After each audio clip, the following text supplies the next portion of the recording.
So around the same time I made my No I'm Not a Human video, a new demo came out and it was at Summer Games Fest. This was not planned. You can probably tell by the fact that everything I say in the video has nothing to do with the new demo and is quite outdated. I'm gonna wait until the full game comes out to make another survival video, but I do want to go over what's changed in the demo since the first one, and how those changes could affect surviving. One of the biggest changes is how dangerous the sun is. In the previous demo it wasn't really clear. We now know the sun is very dangerous. They say on TV not to go outside unless you want to get 3rd-degree burns. And there's our firefighter friend right here who says he got caught in the sun and now he looks like this. If what he's saying is true and if the news is right, the sun is way hotter than I initially thought. It's unclear how quickly you'll get 3rd-degree burns from this sun. If it's instantaneous, then you just can't go outside anymore, period. If it's over a long span of time, then the sun is still maybe cool enough that you could go live on the poles. But I don't think Svalbard's gonna cut it anymore. Well, that's my first L I've taken so far. Another thing that's on top of this is that survivors are apparently immune to the sun, but their eyes are sensitive to the light. I guess the way you could see if someone is a visitor is if you tie them up outside and wait for the sun to show up.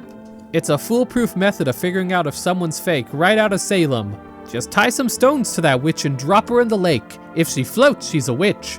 If she drowns, she wasn't. On a more serious note though, the visitors having eyes sensitive to strong light means that there is another way you can figure out who's a visitor and who's not. You could have people get exposed to a bright light indoors and whoever has bloodshot eyes might be a visitor. It's not foolproof because shining a bright light in people's eyes in general will make them bloodshot, but I'm spitballing here. The role of FEMA in the game has been greatly expanded and it's clear they're going to play a much larger role in the main game. It's also clear that they might be evil. They're definitely not the good guys, but they're probably way more evil than we thought, or at least than I thought. Another thing we learned is that clean-shaven armpits are a sign of visitors. So in this new future, humanity also will not have people shave their armpits, because anyone with a clean armpit is probably a visitor. You see someone with crooked teeth and hairy armpits, you know they're on the level. Radio's in the game now, and over the course of the game, there are a lot of fun radio messages. I'm going to wait for the full game to do a proper deep dive into them, especially if they are needed to figure out how humanity can survive, but it's worth noting. And last but not least, and maybe the most important, the book guy who shows up, he has meta knowledge. He is aware this is the second time around that No I Am Not a Human has happened.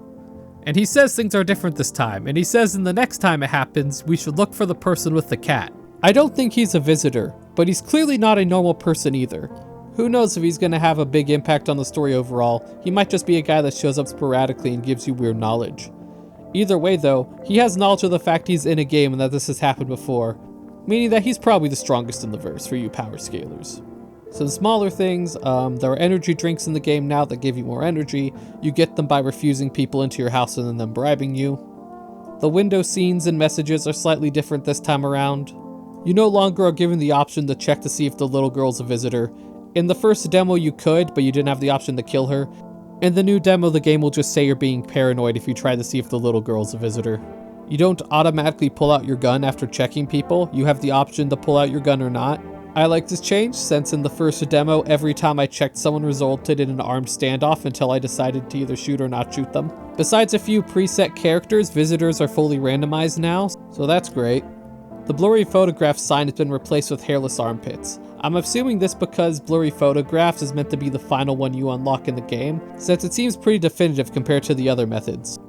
The firefighter guy, when you let him in, gives you a special paper. You get an achievement for it, so I'm assuming that paper will be important in the main game.